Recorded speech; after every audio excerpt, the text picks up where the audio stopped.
I see, I see. But yeah. So what's happening now is, what's your prediction is gonna happen now? Do you think the US will just completely win soon, or you think it'll take a long time? What do you mean? You think it'll take a long time? Like, you know how the oil prices are going up, right? You think it's gonna take 3, 4 weeks, a month? How long do you think this fight's gonna go on for? It all depends on what the minorities are going to do. Yeah, so that's Like just what we talked earlier, yeah. if the minorities, which we talked about it earlier, are Mm, going to, let's say, get organized, get weapons, not necessarily American, but get organized, get recognition from the outside world, mm, then the war would be over in weeks, mm, in a matter of weeks, let's say 2 or 3 weeks, and we're already getting reports about it in Israel itself.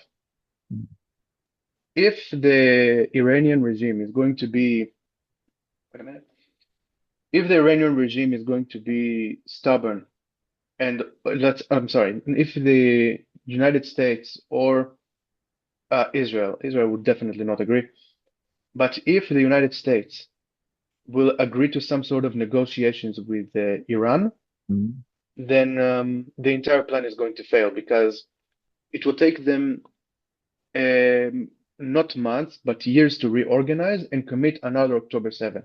Because mm, I think in the Quran, I think I remember it from the mind, I don't remember it exactly. In the Quran, it says, I think God is with the patient man. Like they have patience, they think much about long-term consequences. mm, And that's one of the reasons why many Westerners and sometimes Israel itself think um, think about only the short term. What will happen tomorrow? What will happen in the next week, next month, next year at top? mm. But they can think 20 years ahead, 30 years ahead, because each time you go into a negotiation with, how can I say, with a radical jihadist organization, and Iran is such a country, then they take the time to reorganize, organize militias, pay to their fighters, and even recruit new ones. It is happening already in Gaza. Mhm.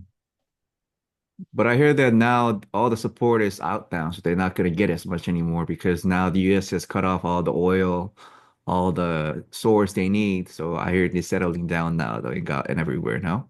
Not in Gaza? Gaza, it's a completely different story because they still get money But they do. from Qatar, they still get money from Iran, Mm, and many associations in Britain, France, Germany are are donating them indirectly. Let's say it was a disaster for Britain back a year ago when they recognized the Palestinian state. The mm, mainstream media in Israel, not abroad, came up with the fact that British um, taxpayer has been indirectly paid to Hamas, to the Islamic Jihad, through associations, through movements that were organized by Qatar, and that's one of the main problems of the West, mm, of the Western Europe.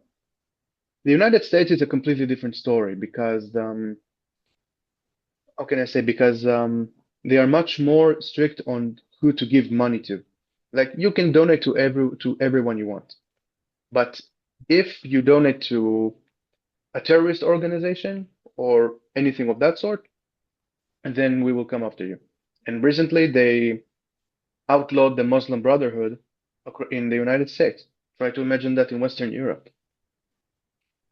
I see. So it's very complicated. Much to think about, of course. Yes. So much to think. Because Yeah. in their campaign of let's say the anti-Israel campaign that you see Mm, many times, what do you see usually?